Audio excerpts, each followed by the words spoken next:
Maddie and Steve, they set the stage. From classic bouts to the modern age. Every slam, every story, every legacy comes alive with wrestling pedigree. So tune on in, the spotlight's bright. The ring is ready on this podcast night. It's Wrestling Pedigree.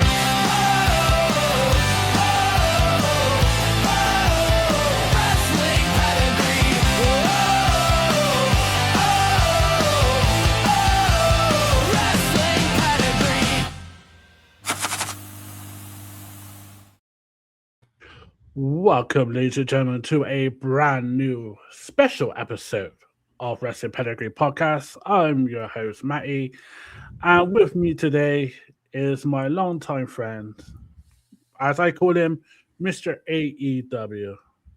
It's the All Elite Bearded Genius, the founder of Honor the Elite and FTR Follow the Revolution. Gary Joe, how are you? Oh, not too bad, dude. It's good to have a day off from work, and that way I can enjoy reality. So, thanks for having me, man. Although this is my second time, but yeah, it's always a treat. Absolutely, and it's great to have you on here. Obviously, the first episode we had you on was all about your podcast, your wrestling content, and I always say your baby, which is FTR.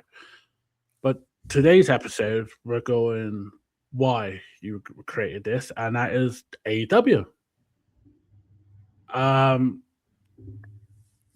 What was the first episode? I'm going straight into this now. First episode of AEW you watched? So it wasn't necessarily an episode. It was actually, crazy enough, it was at Jeff Chadwick's house. We were watching Double or Nothing, and I wanted to give it a chance. And when I saw that show, like, it started off with the Casino Battle Royal, right? And you're like, all right, getting a gist of who is here. And dude, I was thinking to myself, this is a battle royal that I've never seen before. I mean, shit, yeah, Tommy Dreamer on there. You had, so many great, talent that I am getting familiar with now. And that's one thing I loved about that battle royal. To staple guns too, by the way. Geez, Joey Janela, you're crazy. What year was this? 2019. So it was the first one. Yeah. Yep, it was the inaugural pay-per-view for AEW, and I man, God bless her heart. I love her every day. Judy Odette. Judy is amazing. And I just remember, the main event being, of course, it was Chris Jericho versus Kenny Omega. And I mean, honestly, I actually really wanted Jeff to order the pay-per-view because, one, hey, it's something a little bit different outside of WWE, because WWE was the platform that we would all watch for many years, So I wanted to give it a chance. And anyway, I remember first, before I talk about the main event, the match between Cody and Dustin, I call it the brotherhood match that really solidified my love for AEW.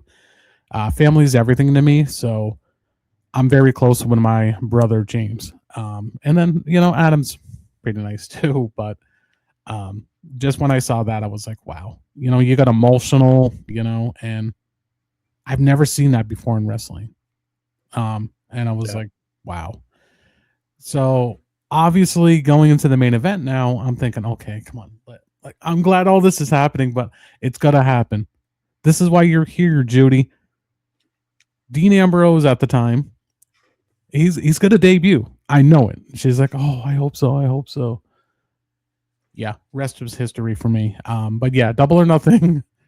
Like, when you had to make a great first impression for, your promotion, AEW really had to prove that with me, to be honest with you, because WCW was my go-to brand growing up. WWE was my company 18 years at the time. I mean, TNA, they did really, really well too in like the late 2000s, but man, WWE was just that primetime promotion that you were mainly just watching. So, but yeah, man, sorry if that went a little far fetched, but yeah, Double or Nothing was it really opened my eyes. That's for sure. Oh, I totally agree on that because Cody versus Dustin, the blood, the violence, the craziness on that match is actually one of the reasons why I love AEW. That match got me hooked on AEW. It's kind of crazy that it was first established because of a bet, which is a 2018 All-In, which myself and Steve will be covering this weekend. From a bet, and then all of a sudden it's worth what, £2 billion, $2 billion promotion in US money, yeah, crazy. Yeah, which in the UK money is probably about £1, but that's how bad our money is. But yeah, and then this build up from like the 1st of January 2019 to now. Is there anything in the first few years before the pandemic that stands out? Like, yeah, okay, this, because you got to think in WWE, they put dog food over their biggest face.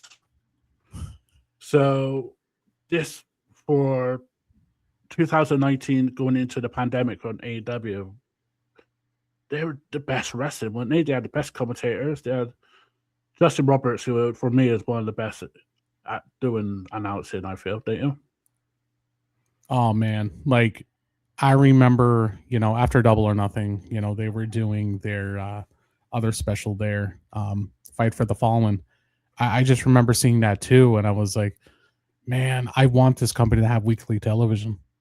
Like, damn, second great show. It was excellent.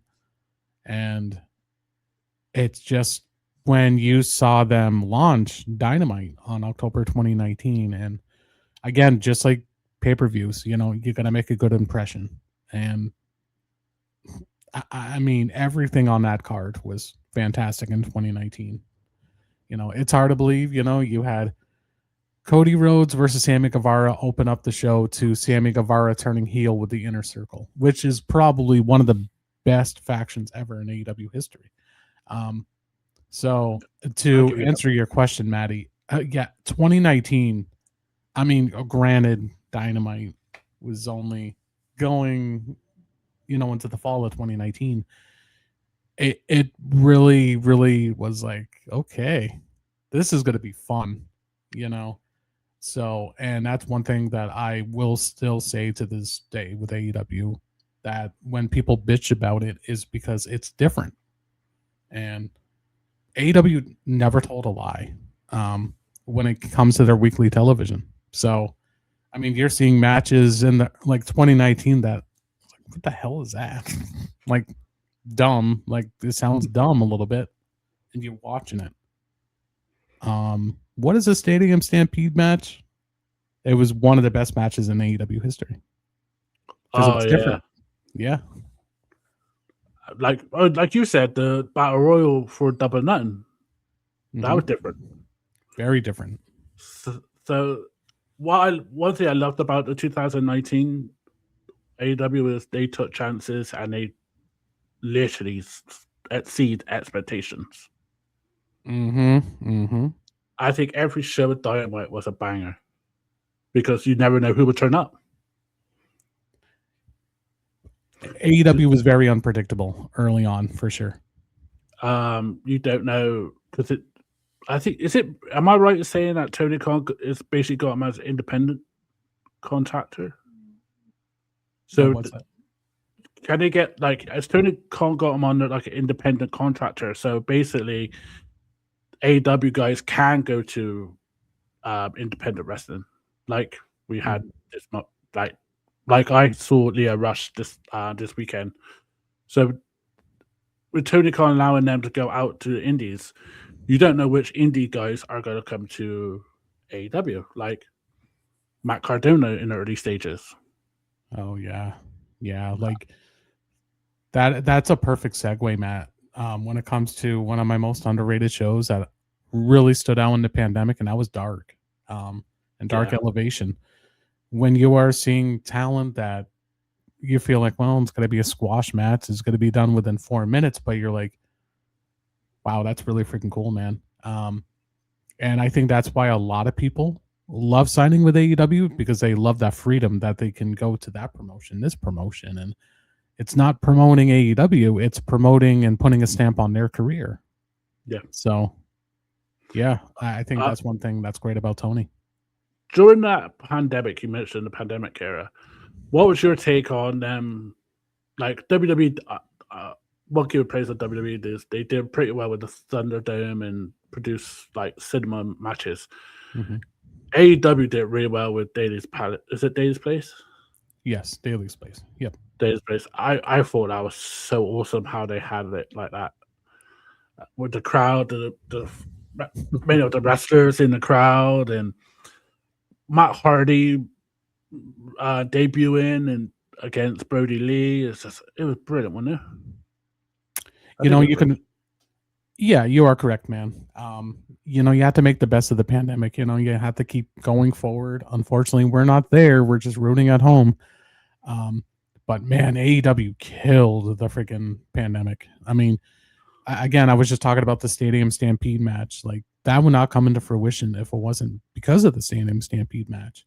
Yeah. And during the pandemic, and then you're seeing Sammy Guevara get hit by a golf cart. You're seeing all kinds of crazy cool shit during the pandemic, and I think that's where people like, well, okay, AEW's not bad after all. You know, and I'm not trying to knock on one company compared to another, but you know, when you are seeing the two primetime promotions with Raw and SmackDown, and then you have Dynamite, and you're like, and Dark, and you're like, wow, like one feels very real and authentic, and the delivery is great, and then the other one was distracted by a whole lot of screens of people. I'm not saying that's a bad thing, because you know, I thought that was very creative from WWE. I was one of them.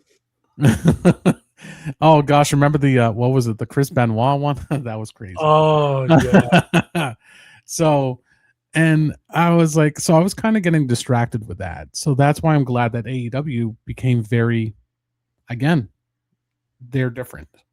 Yeah. And the only thing that I don't agree during the pandemic was the sparklers during a barbed wire match, but they learned from their mistakes. They learned from that, I think. But I liked it that next week on Dynamite, where John Moxley and Eddie Kingston was cutting a skit where they was like, "Oh, you guys think you're gonna burn us with sparklers?" Ooh, like, so they that's one thing I love about AEW is they don't ignore their mistakes. They improve it and make it better.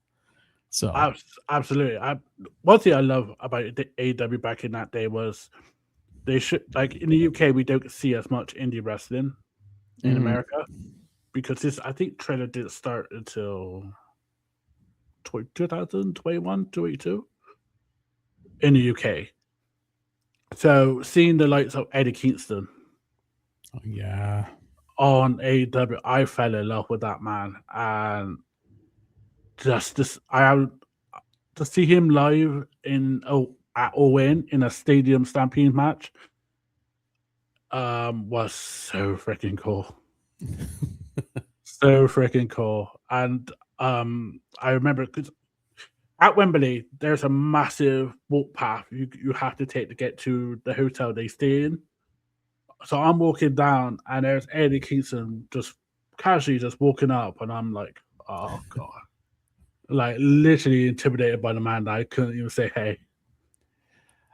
I have met Eddie Kingston. I'm sure you know that, Maddie, and he's such a great guy. He really, really is. And shout out to one of my favorite podcasts out there.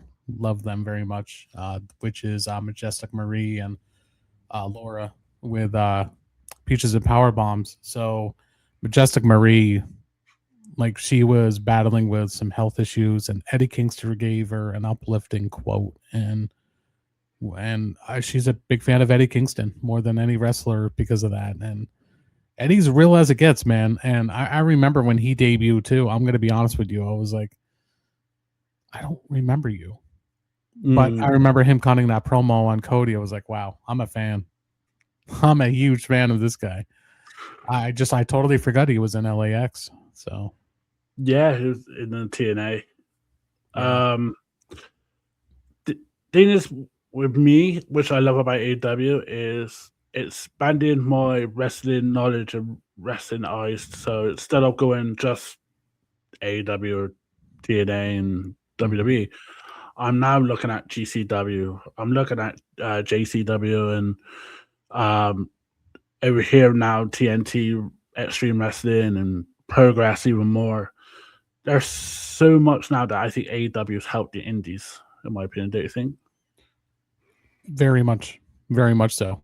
I mean, look at what Mercedes Moné did, right? For Winnipeg Pro Wrestling. Like, you're seeing a show sell out, and, you know, it's because you're giving talent over there to the independents. And that's one thing that I love about AEW is it's introducing me to a lot of independent pro wrestling more than I've ever had being a wrestling fan.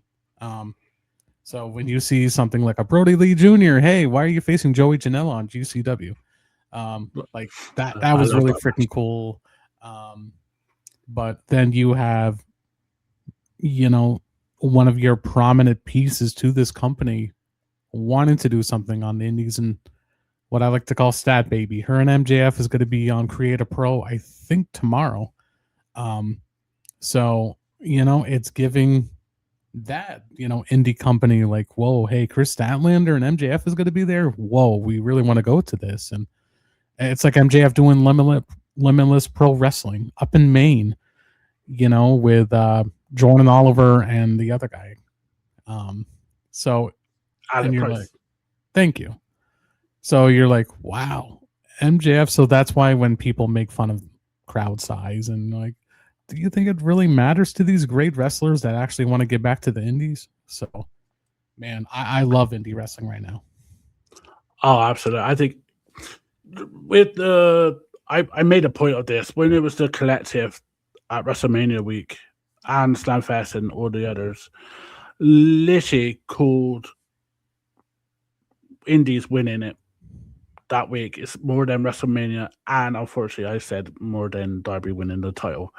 But nothing wrong with that, man. Nothing wrong with that at all. Just because every match, every show of those indies was a banger. Like you mentioned the Brody Lee Jr. and the Joey Janela match. Then you had Sandman versus the Invisible Man, which, by God, the Invisible Man is an asshole. We had Sandman versus John Cena. Exactly. Man, I can't believe I missed it. And Invisible Stan, which is John Cena's brother. So that was a great match. In the ladder matches there, the clusterfucks is like it was the first time seeing I forgot her name, the Vipress. Yeah, Vipress. It's the first time seeing her, and I was like a massive fan. And just to see like Mercedes, is it Mercedes Martinez? Oh yeah. I think this is her last year's and stuff like that. So yeah, for me, indie wrestling killed it in the last couple of months. I love it. You mentioned it during that the death match. Now we don't get much of that in the UK. And we definitely don't get New Japan's death kind of matches like in Japan wrestling. So when I first watched it, I was like, okay, I like the violence, not the ending. What was your take on Dean Ambrose and all that? Eddie Kingston bringing deathmatch wrestling into AEW. Who's Dean Ambrose? I'm gonna be a smartass, buddy, because I love you, John Moxley. I mean, I kid you not. I'm wearing the barbed wire blood splatter shirt for the sickos for a reason. Honestly, dude, I was going back and forth with somebody like 2 weeks ago on my page saying, oh, you know, this is just not necessary, you know, all this, like the violence. I'm a grown adult, man. I'm going on 39 years old next January. Like, I love the violence. And I think a lot of fans have been craving that for many years. Does AEW overdo it? Yes. But sometimes it really gets them talking in a crazy way. I mean, John Moxley taking a suplex on a nail plank to that was crazy. I remember that. My gosh. But crazy enough, that was one of the most highest rated views on any video from any company last year. So Right. I think it's just because, again, AEW is going to take those risks, and I think that's what they do with those matches. And you're going to see a syringe right to a cheek as well. And I have never seen wrestling this graphic since ECW for sure. And again, that's there's difference there. And you want to give something that you've always been loyal to with your loyal fan base, is, you know what, we're going to give you some cutting edge shit. That's pretty cutting edge, to say the least. But yeah, For me being an ECW mark, I love it. oh, I do too. It's so great. Is there any standout matches throughout the years that you think people don't talk about that much? I mean, there's a lot for sure, to say the least, that really has caught my eye throughout the years. One of the ones that I feel like maybe some people do talk about, but maybe some people just don't, and that was technically Brody's last match with Cody. How he just annihilated them, and just it was a really cool moment at that time. I would have to say that one for sure. I feel that doesn't get talked about a lot. Another one,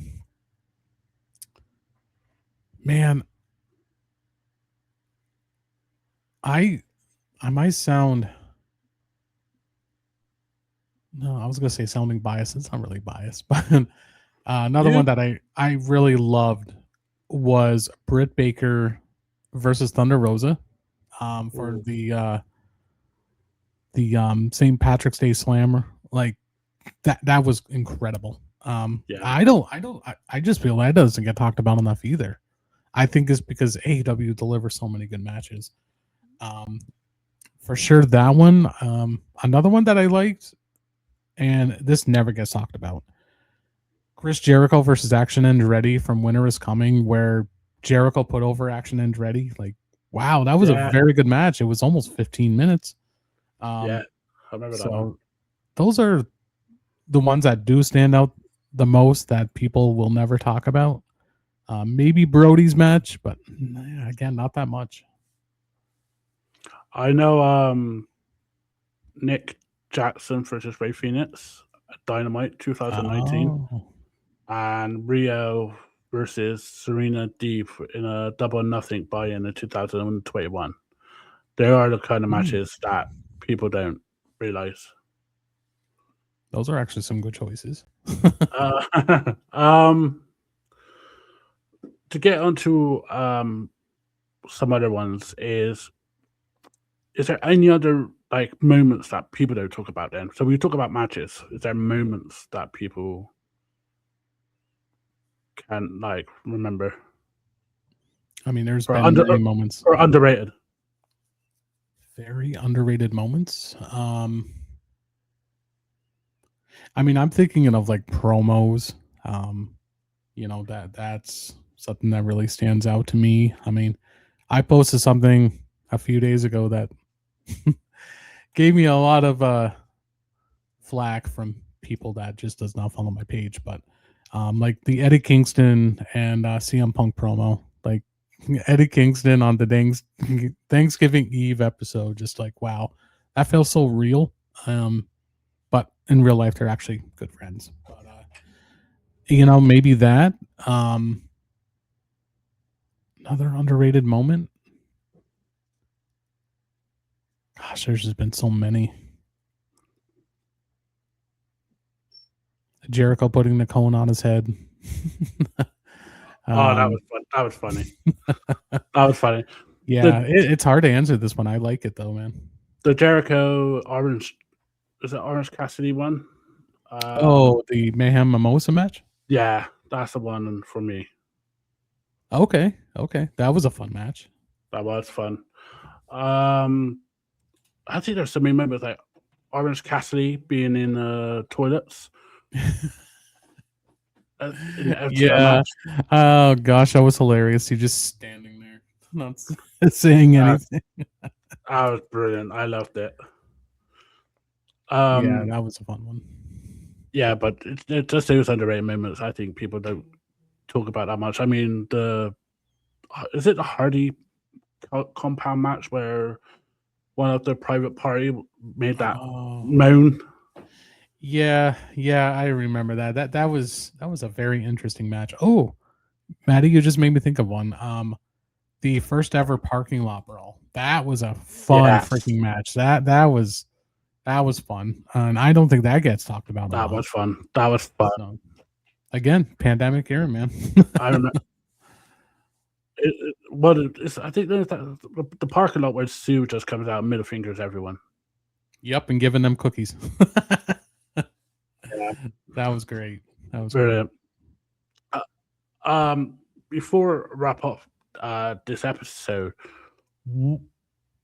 is there anyone on the indie side you want to see come up to AEW? British or American or Japanese? So there is actually quite few. I have always been a big supporter of this guy. He had actually had a tryout with WWE several months ago, but he turned him down. Luke Jacobs. I love Luke. Like just such a power hitter. He's amazing. Danny Luna, no doubt.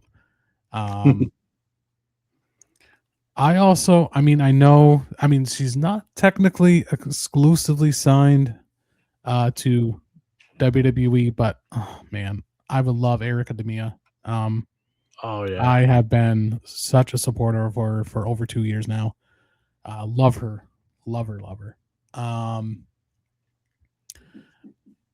I don't think this is considered indies, but give me please a match with Saya Kamatani. That would be lovely. oh yeah. Another one, Starlight Kid is another one that I love. She's amazing. Oh my goodness, there is just so many independent wrestlers that I like right now. Chandler Hopkins is another one that I really like. Very good guy. Fun fact: the real life boyfriend of Red Velvet. Let's see, another one, Karma Dean. I think yeah. I think there are so many, but I think for the UK, for me, Rio. Oh my gosh. Yes. Oh, what about what's her name? I'm gonna butcher it, but Kanji. Kenji. Yes. Can she do it? Yes, she can. Can she do it? Can she? Can. And this is where it gets interesting, people. Just kidding, you, Maddie. That's honest. Watching both of them at Progress Super Strong Style, with Rhea being the first ever woman to win it on the women's tournament. Yeah, and she being in the semifinals against Sapphire Reed is another one. Sapphire Reed is definitely another one. I'll give you another one is Alexis Falcon. Anita Vaughn. Yeah. I could talk about these for days, man. Absolutely. Well, one final question. What does AEW mean to you then? To be honest with you, man, it has rekindled my love for professional wrestling more ways than I can ever imagine. Like I've been to, a handful of Dynamites. Now, for anybody that is not familiar with me, go back and watch the episode when they were in St. Paul, Minnesota, where somebody is taking a big tumble on me, which was really cool. But yeah, to be honest with you, dude, I think AEW really did something for me, and that was to be like, hey, your Graham is here today, and I'm very happy to talk about the story. So in June of 1996, so nearly 30 years ago, I remember going to my Grams because my dad used to work really early shifts, so I make sure that you have to go to school and all this stuff, so I would have to stay with my grandma a couple times a week. So I remember watching the very first WCW pay-per-view, Grand American Bash, and I was like, wow, this is amazing. This is really freaking cool. And then, of course, WWE shut down, and then you had TNA, do its thing along with, WWE in like the 2000s, and you're like, all right, well, WWE is still my favorite number one promotion. Years went by. I was like, it's getting deflating. It's getting boring. Like now. Sorry, but yes. I can't. And it's not feel like, oh well, you're a fanboy, Gary. No. I just have my preference. But and I think that's why I love AEW is because my Graham introduced me to wrestling, and it takes me back to that thought of my Graham. Like I don't think she would like AEW because of the violence and stuff, but no, man, that's just always what plays in my head is because of my Graham, and I've always wanted a professional wrestling company to give me something a little bit different, give me a different variety of what I've never seen before, and we've been talking about this throughout the stream where it is different. So, yeah. But yeah, man. And without AEW, I would not be this successful content creator. And, you know, this is my company, man, like that I really love and appreciate to the fullest. I mean, I can talk about them for an hour and I don't want to bore people to sleep, but yeah, I think it's just because, again, that thought that comes into my mind with my Graham. I love that. And the way I think of it is AEW is the best alternative. If you don't like a wrestling show, there's always another wrestling show that will be for your liking. Mm-hmm. And for a lot of people, it's AEW. So for me, it's everything.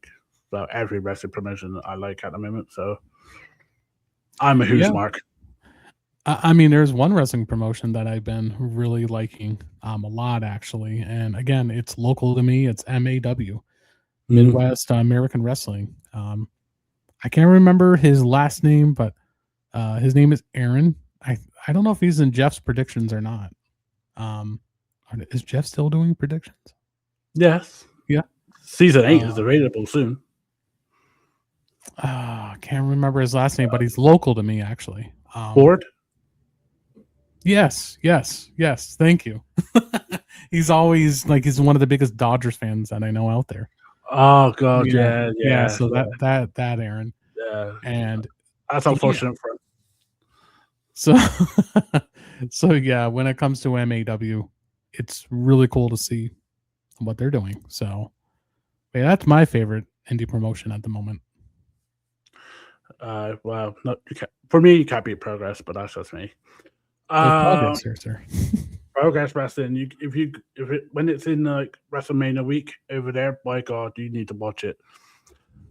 Thank you, Gary, for so much for joining me. I love having these chats with you. Where can people find you? Oh gosh, yeah, I've really expanded a lot bigger lately.